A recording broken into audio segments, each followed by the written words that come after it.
You know, you mentioned those turtles nesting. What, and you do that program? Yes, I hold the permit for our sea turtle nesting project at the park. Oh, can you tell us about that? Absolutely. We, like I had mentioned, we're one of the highest density nesting beaches in the state, primarily loggerhead turtles. Every once in a while, we may be fortunate enough to have a green sea turtle or a leatherback sea turtle nest on our beach. Sea turtle nesting season runs May through October.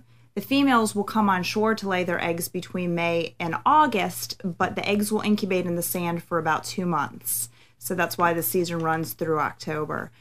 This past year, we had 103 turtle nests on our beach, and lots of baby turtles that hatched.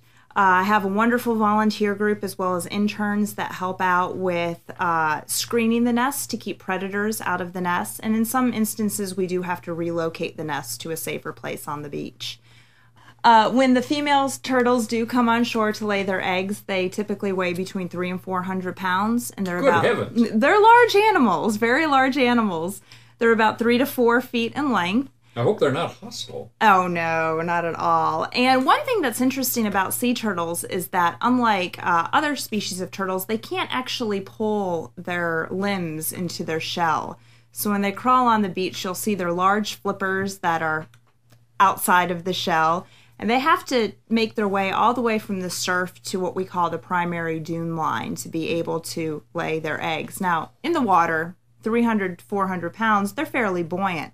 But once they're on land, that is a struggle for them to get all the way up the beach to lay their eggs. For heaven's sake. And you had how many nests? 103 in a 1.25 miles of beach. Could you estimate the number of hatchling turtles that survived from that? Well, on average, a female turtle in the state of South Carolina will lay between 100 and 126 eggs per nest. Not all of the eggs will typically hatch from a nest, and sometimes we have nests that do not hatch for whatever reason. But on our beach, our success rate is about 80%.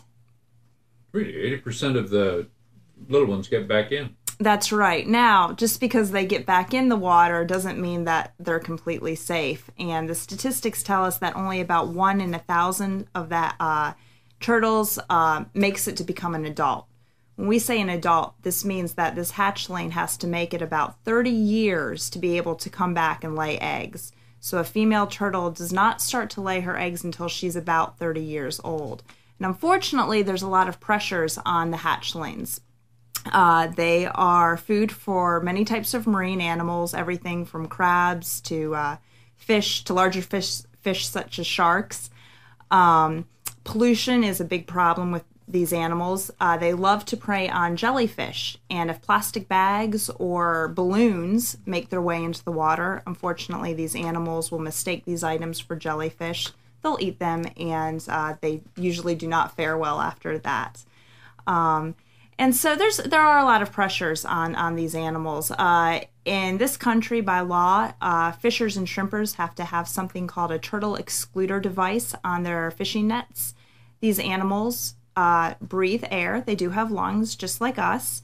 And if they're trapped in fishing nets, then sometimes they can drown. So these turtle excluder devices help to exclude any turtles that make their way into the net. So it's almost a trap door that allows the shrimpers and the fishermen to catch their fish or shrimp, but allow the turtles to escape. You mentioned volunteers. Is it possible just for normal people to volunteer for that program? Absolutely. How do you do it? You talk to me. We provide all the training. And if you are a new volunteer, we will put you on the beach with a more veteran volunteer so that you're never left just by yourself out there not knowing exactly what to do. But most of our volunteers live in the area. Many of them are retired, and they just lend a helping hand. And we definitely need these people to help as we patrol the beach every single day from May through the end of August. So we definitely could use help, and we welcome the help.